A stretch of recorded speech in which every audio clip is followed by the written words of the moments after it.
Good morning, everyone. I hope that you are having an absolutely amazing day.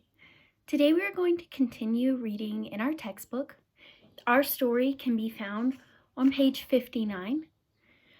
We are going to be talking about Mother Teresa today, and our story can be considered a non-fiction text. Remember that the word non-fiction means that it's not made up. It's about real events that really happen in the world and real people, okay? Now, you may have heard about Mother Teresa before. She did a lot of work in India, and specifically in Kolkata, with the underprivileged there. Note that the word underprivileged, which is one of our vocabulary words, means that a group of people can be described as being underprivileged if they don't have the same access to opportunities, maybe education, food, jobs, anything that sets them at a disadvantage, okay? Now, a lot of the vocabulary words that we have today are discussing such people. Those who are needy means that they don't have enough money, food, shelter, whatever it be, to be successful in life, and to be not necessarily successful, but to be above the poverty line. How about that? Okay, so they have a need in their life that needs to be met, right? And they could be said they are needy, okay? Another word that I want you to note is the word calling. Now, this does not mean to call someone, but instead this means that someone has a strong feeling or desire inside of them to do something. So I could say that I felt a calling or a strong desire to be a teacher, okay? Others might say, they felt a strong calling to become a doctor because they saw needs, whatever it may be, okay? The next word I want you to know is self-reliant. Now, if you are described as being self-reliant, it means you are not dependent on anyone else to provide you what you need, okay? In particular, this is in the story, it's referencing girls becoming self-reliant, meaning that they don't have to rely on their family, on a man, or on anybody else, maybe another woman, whoever it is. They don't have to rely on anyone to be successful, okay? Whatever success looks like for them, all right? The final word that I want you to know is deteriorating. Now, the word deteriorating means it can be used two different ways: in reference to a person or in reference to an object.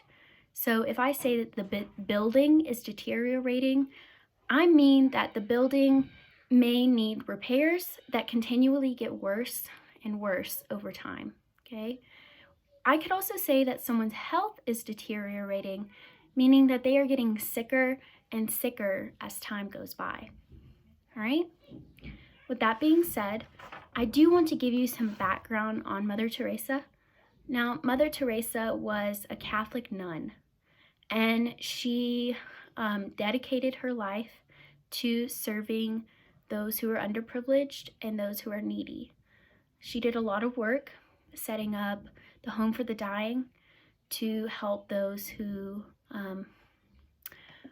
were dying, to have a safe place where they could feel loved at the end of their life.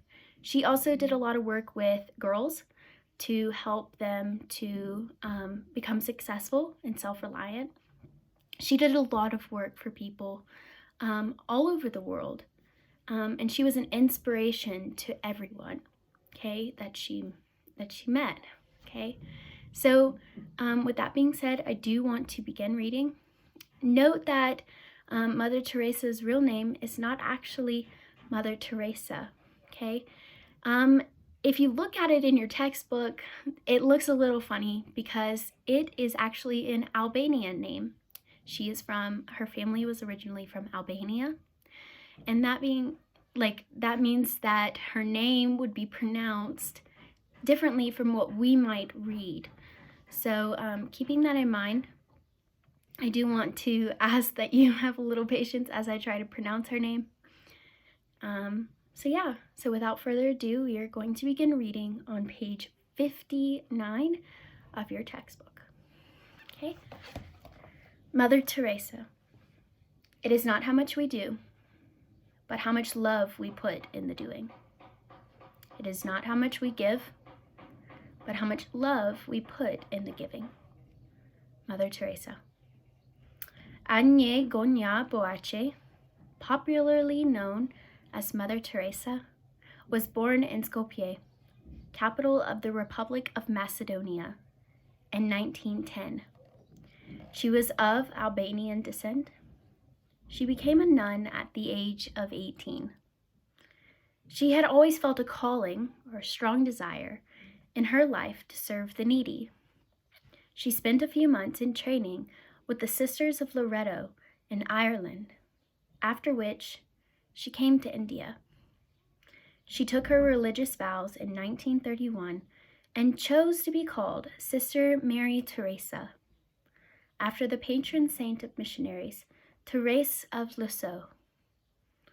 In India, she was assigned to teach the girls of Kolkata's poorest Bengali families at St. Mary's High School. She dedicated herself to making the girls self-reliant through education. In 1937, she took the final profession of vows and, as was the custom, took the title of Mother, thus becoming Mother Teresa. She felt the need to do more for the underprivileged when she saw the poor and needy everywhere around her. In January 1948, she left the Loreto convent. Dressed in a simple white sari with blue border, she traveled around the city to aid the poor. Slowly, her efforts began to be recognized and appreciated by the government and the local communities. Mother Teresa founded the Missionaries of Charity to further her cause. During the 1950s and 60s, she opened a home for the destitute and offered them an opportunity to pass away with dignity. It was named Home for the Dying. She also established a leper colony, an orphanage, a nursing home, a family clinic, and a string of mobile health clinics. She accepted the HIV/AIDS patients at a time when the whole world treated them as untouchables. Her work did not go unnoticed.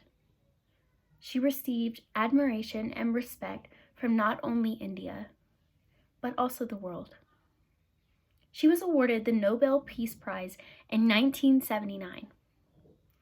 During the last 2 decades of her life, Mother Teresa faced many serious health conditions, which required her to be hospitalized several times.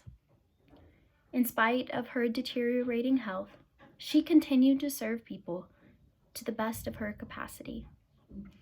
She breathed her last on 5th September 1997 at the age of 87. Mother Teresa was a living saint who has been a source of inspiration to millions across the world. Even today, the Order of the Missionaries of Charity are working tirelessly, helping the needy all around the world, carrying forward the work of Mother Teresa. Presently, there are more than 700 missionaries founded across more than 130 countries. On the 4th of September 2016, the Vatican proclaimed Mother Teresa as a saint. Mother Teresa's work did not go unnoticed.